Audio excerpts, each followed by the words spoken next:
સીતારામ બધાયને 6 વાગી ગયા અને નવરી થઈ. રવિવારે, શનિવારે, સોમવારે નવરું થવાનો સમય 6 વાગ્યાનો જ છે. એક સરસ મજાનું છે ને, મને યાદ આવ્યું કે જમાના कल भी खराब था और आज भी खराब है. द्रौपदी का चीरहरण जिसने किया था उस दुशासन और दुर्योधन को लोग भूल गए, और जिसने सीता को हाथ तक नहीं लगाया था उस रावण को आज तक जला रहे हैं. આપણા સમાજની અંદર કંઈક આવું જ છે. માણસ જે છે ને એ કોને યાદ રાખવું ને કોને ભૂલી જવું ને એ ખબર નથી પડતી. સમાજ ઉપર બહુ ભરોસો ન રાખવો કે એ તમારી ટીકા ટિપ્પણી કરશે તો તમારે દુઃખી થવું અને વાહ વાહ કરશે તો ખુશ થવું. એનું એક તમને હું પ્રસંગ બતાવું કે હનુમાનજી છે ને, હનુમાનજી એ સીતાને શોધવા ગયા. કોઈને ખબર નહોતી કે સીતાને કોણ ઉપાડી ગયું છે ને સીતાજી ક્યાં છે ને કઈ રીતે છે કે શું છે. એટલે સુગ્રીવની આજ્ઞાથી હજારો યોજન કાપી અને દરિયાને ઓળંગી અને માં સીતાની શોધમાં હનુમાનજી ગયા. લંકામાં આવ્યા. લંકામાં ફરીને ફરી વળ્યા ત્યારે અશોક વાટિકાની અંદર માં સીતા જોવા મળ્યા. આ સીતાજી જે છે એને પોતાના દેખરેખ માટે રાવણે 2 રાક્ષસીઓ આપી હતી કે એમાં સીતાને કોઈ તકલીફ ન પડે. એટલે સીતાને શોધતા શોધતા એ ત્યાં પહોંચી ગયા. સીતાની ભાળ લઈ અને કોઈએ છંછેડા હનુમાનજીને, એટલે હનુમાનજીએ સોનાની લંકા આખી બાળી નાખી. એટલે સમાજ જે છે, સમાજની આપણે જેને વાત કરીએ છીએ, આપણો ડાયો ડમરો સલાહકાર વારે વારે બધું હોશિયાર સમાજ છે ને, જેનાથી આપણે ડરીએ છીએ, એ સમાજની હું વાત કરું છું. ત્યારે એ સમાજે હનુમાનજીને વધાવ્યા. વાહ વાહ, એક વાનર આખી લંકાને બાળીને આવ્યો, વાહ વાહ રામ ભક્ત વાનર હનુમાનજી વાહ. એમ બધા વાહ વાહ વાહ વાહ વાહ વાહ કરવા માંડ્યા. વાત અહીંયા પૂરી નથી થતી. પછી જે છે એ ધીમે ધીમે ખબર પડી કે હનુમાનજીની જાણથી કે રાવણ જે છે એ લઈ ગયો છે સીતાજીને ત્યાં. એમાં ને એમ નથી, રાવણ સંધિ કરે એમ અને યુદ્ધ કરવું જ પડશે, અનિવાર્ય છે, એનું નિવારણ નથી થઈ શકે એમ. એટલે પછી રામ અને રાવણનું યુદ્ધ થયું. રાવણનું યુદ્ધ થયું ને એટલે જે મેઘદૂત હતો, પેલો રાવણનો મોટો પુત્ર, એ નાગપાસનું બાણ જાણતો હતો. નાગપાસ આ બધા પેલા જે છે ને રાક્ષસો ને દેવો ને બધા એ મંત્રોચ્ચાર દ્વારા જે છે એ બાણ વિદ્યા, ધનુર્વિદ્યા જાણતા હતા. એટલે એને નાગપાસનું બાણ જે છે એ લક્ષ્મણ ઉપર ફેંક્યું. લક્ષ્મણ થઈ ગયો મૂર્છિત અને ડોક્ટરો બોલાવ્યા ને ઋષિમુનિઓ જે આયુર્વેદના ઉપચારો ઘણા બધા કર્યા.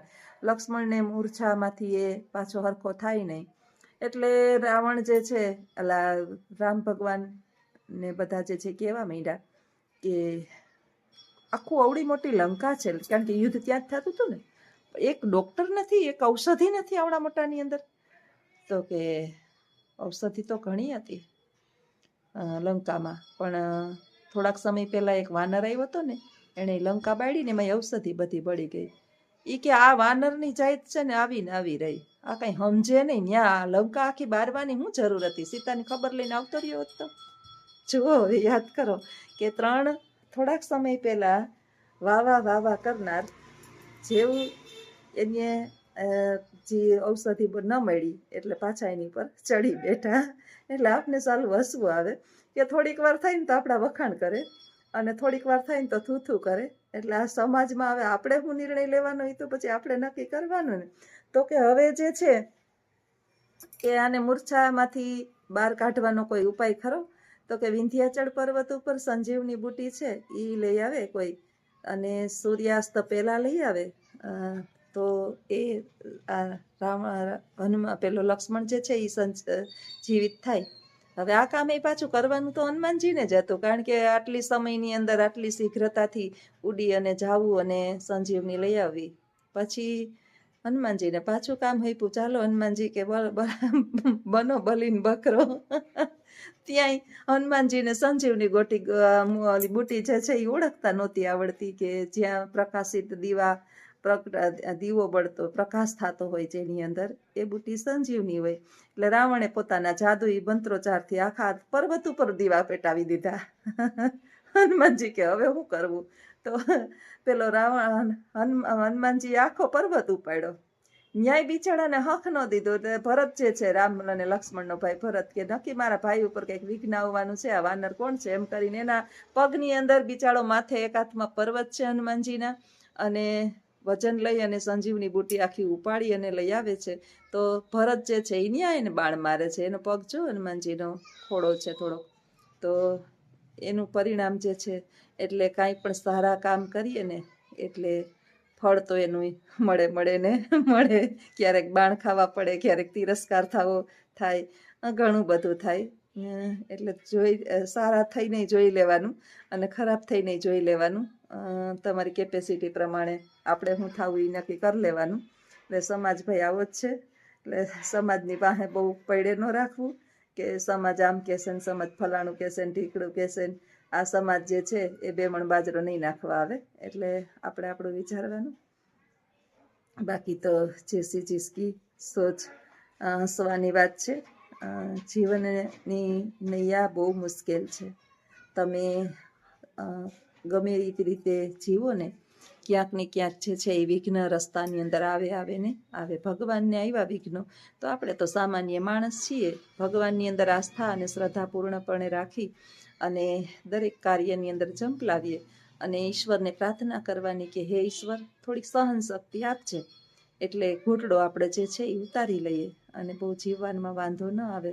બાકી તો સંસારનું ચક્ર ફેરે જ રાખવાનું છે. આ યુગની અંદર આપણે રિટર્ન ટિકિટ લઈને જ આવ્યા છીએ. ભાડે મકાને રાખેલું આ શરીર છે અને એને જીવશું ત્યાં સુધી કોઈ ઉઠાવવાનું નથી. કારણ કે જીવતાને ઉઠાવવાવાળા ઓછા મળે છે. મદદની જરૂર હોય તો મરવું પડે. એટલે મરી ગયા પછી 4-5 જણા ખેંચીને નાખી આવશે, લઈ જાહે. એ જ આશાએ આપણે આપણું કર્મ કરતું જવાનું. બાકી બધું ઈશ્વર ઉપર છોડી દેવાનું. ધાર્યું ધણીનું થાય. કહેવાની વાત મેં તમને રામાયણ અને મહાભારતના 2 પાત્રો કીધા. દુર્યોધન અને દુશાસન જે છે ને, દ્રૌપદીને દુશાસને ચિરહરણ લઈ આવ્યો હતો દ્રૌપદીને ખેંચી, અને એની સાડી ખેંચતો હતો, અને દુર્યોધને એની જાંઘ ઉપર બેસાડી હતી દ્રૌપદીને પોતાના ઓલા ઉપર. આ આખો સમાજ જે છે ને ત્યારે ચૂપ જ બેઠો હતો. આખો સમાજ. એક જ મિનિટ. દ્રૌપદી અને સીતામાજી આ બે જે છે એ સતીઓ હતી. દ્રૌપદીનું વસ્ત્રહરણ થયું હતું, જ્યાં એને માનહાનિ થઈ હતી. ત્યારે સમાજ જે છે એ ચૂપ બેઠો હતો. ઘણા બધા એનું અપમાન થતું રોકી શકે એમ હતા, પરંતુ એ ન બોલ્યા કાંઈ, અને એને એની સજા ભોગવવી પડી.